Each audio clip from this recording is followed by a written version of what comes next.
how did your team, or how did you send your team to, intervene with what happened yesterday? Yeah, well, it was another sad day after the crash of the 5th of January. Well, all, all these carelessness of our drivers. The crash that occurred yesterday actually occurred about 10:05 hours in the morning, and a colleague of mine that is at our academy at Udi called my attention that the crash was occurred at Aguabo Flyover. That is as you're entering Enugu after the Zion housing estate. And of course, they activated the Frsc Zebra 32 rescue ambulance team. Of course, the dispatch they got there, it was a trailer that rolled over, trailer that took off from Jigawa, yeah, Enugu bound. Actually, a destination town, which is Enugu. From eyewitness accounts, it was speeding, and of course, lost control. Maybe I said brake failure, and the resultant effect was rolled over. Incidentally, there was a lady standing by the side. The lady was crushed to death instantly. That's one death. 5 of the occupants, also died. Reason being that the trailer was conveying vegetables, fruits, and as well as passengers on top of the goods. So the 5 male adults that died, but the female adults, was unfortunate. See, we had 9 casualties out of the 9.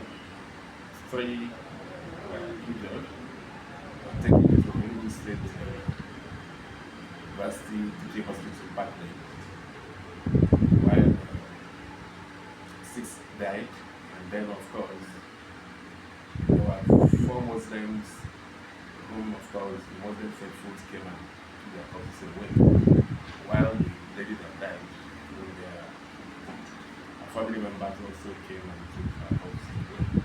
It was another unfortunate day, yeah. But as it occurs this way, it keeps,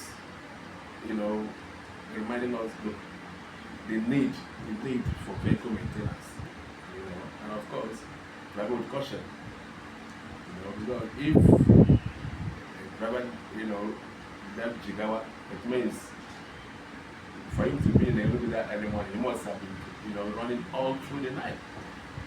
So having mentioned the speeding, which the eyewitness account revealed to us, and possible brake failure. I'm saying possible, but we've not concluded our crash investigation. So until we conclude that, we can then reliably confirm that it was actually speed and brake failure, and as well, fatigue should be part of it. Noting that the driver left Jigawa, being in Enugu that early morning means must have been on the road all through the night. Okay, sir. You talked about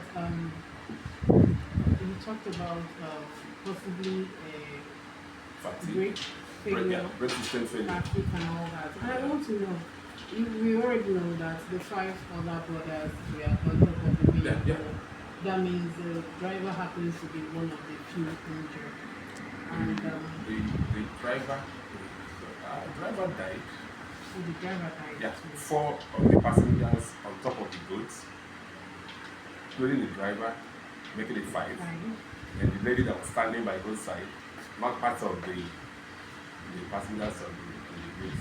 Oh, okay. Yeah. So we had 6 deaths, 5 male adults, 1 female adult, and of course 3 injured. Okay. And once injured, fertilizer, that was by his, how do I call it now, by his shoulder. all the roadside organizers. Okay. Yeah. Okay, so what is the establishment that you're trying to do? Aside that you already said that you are still doing all the investigation about it. Yeah, Are the yeah. By places today, tomorrow, crash investigation is not a big thing. The nitty-gritties of crash investigation, which the command's investigation officer is already on top of it. And of course, headquarters are waiting for that report. okay, because we went there this morning and they Yeah. were already transloading to the other vehicle. Yeah, he commenced yesterday. He has taken the measurements, taken the chassis number of the vehicle, which will enable us to know who owns the vehicle. Okay, so is there any plan to compensate the families that were actually involved? Most especially the woman that you said was involved in So that. that is not FRC responsibility. Please, Insurance should be able to take care of that. alright. Yeah. So, No, however, I think it will be noteworthy to mention that on Tuesday this week, the Enugu State Task Force, on safety and security of lives and properties along the Enugu Expressway, in particular between Enugu and Yama and its 2D junction. That task force, was inaugurated on Tuesday this week. Yeah. So I think very soon task force will commence work. okay, so what is actually the duties of this task force? The duties of the task force is to ensure lane discipline. Because if you are concerned with what is happening from the Cochin Junction, that's from 9th Mile Cochin Junction into it, you realize that motorists prefer to utilize the new lane outward Enugu. So they do what we call route violation, like facing traffic, rather than going, to the inward lane to Enugu. Of course, partially bad, but then there's no law that says you should not utilize the bad lane. However, the bad lane will even make you drive slowly. So if that trailer had utilized that, inward lane into Enugu, I doubt if that crash would have occurred. So the task force will ensure road discipline. Yeah, we're going to be doing more of motorized patrolling. Okay. However, we also have checkpoint at 2 locations. From that, the Cochin Junction, we have a checkpoint there. And of course, coming into Enugu, we also have a checkpoint there to checkmate those that may want to show intermittently. However, we are going to make sure we block all the illegal U-turn points. Okay. Yeah. That's wonderful, because I can remember the last time we came here, you also mentioned this as one of the challenges, and I wanted to know, since then and now, what has changed? Well, like I said, the task force was inaugurated on Tuesday. Yeah. But I think it's also good to note that work will commence soon, maybe by next week. Work will commence. But I'm not speaking for TN or ROCC, but I'm aware that approval has been given for them to commence work and complete, full construction of the Enugu on the expressway. Yeah. So if that is done, I think the task force will have less work to do. Okay. Yeah. We also talked about provision of barricades. Were they done? The barricades, in fact, let me say by next week, those barricades will be in place. But if we don't barricade all the illegal U-turn points, the task force will have enormous work to do. So while we are looking at the Cochin is a legal U-turn point for those turning back, either to go to my corner, going to Soka and all that. You make a U-turn there. That one is okay. But the U-turn at where you have all these borehole, operators, that one for sure will be barricaded. An illegal U-turn point place. So we're going to have those two from a Cochin Junction 1, and then the last point coming to Enugu. So those two will be open. Yeah, I want this to be put in context. You just said that probably mentioned causes that will lead to that must have led to the accident. Yeah. But I want to know it has nothing to do with the road construction, probably the way the road was constructed and all that. Has nothing to do with it. No. Like I said, this particular crash occurred in a location called Aguabo, which is just a stone throw into Enugu. Yeah, but it's the last flyover before you come into Enugu. So it didn't actually occur at Enugu. No, it occurred where you have a level ground. Yeah. The road has nothing to do with this particular crash. Like I said earlier on, driver's carelessness. And if you watch me, I'm not calling it accident, road traffic crash. Yeah, where it was caused. So globally, we've shifted from using the language accident.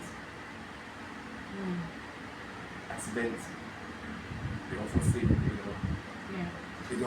but this one was, man-made. If that driver was not over speeding, for Christ's sake, that crash would have been averted, or the severity of the crash would be much. Yeah, if he was going slowly and brake fails, he should have been able to control the vehicle. Because it's really quite alarming seeing the number of wastes. I know when we are talking about food insecurity in Nigeria, we are seeing food and lives too. Lives, yeah, it pains us, for us, one life lost, it gives us it's our scorecard, we minus. No, we don't want to be recording that minus, to be recording plus. But we are talking about crash reduction on Nigerian roads. That's one of our priorities, to ensure that crashes are reduced to the barest minimum.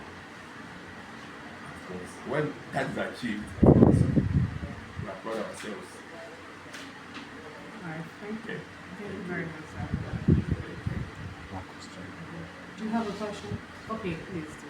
Okay, thank you. Yes, sir.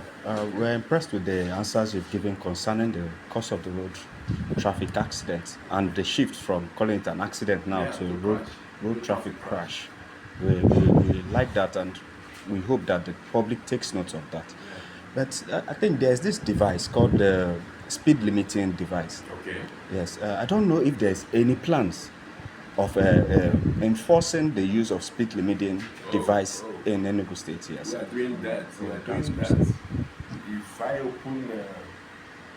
I open my offenses records, of course, I will give you statistics of vehicles who have issued tickets or contravened, for not installing speed limiting. It's an offense for commercial drivers, however.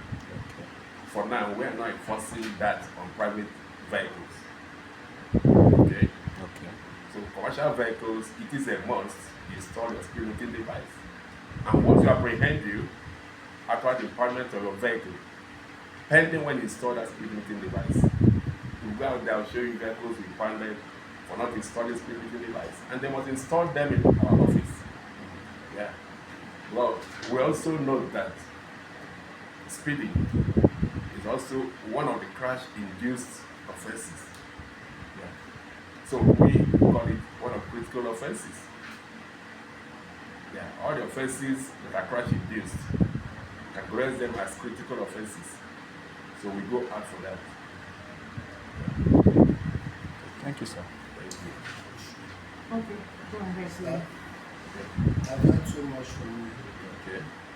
Everything you have said is very important for the masses to know these things. Yeah.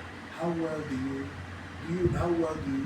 they know about all of this information you have shared? Because when the people are not informed, Yeah. they are deformed, and we keep making these mistakes every day. Okay.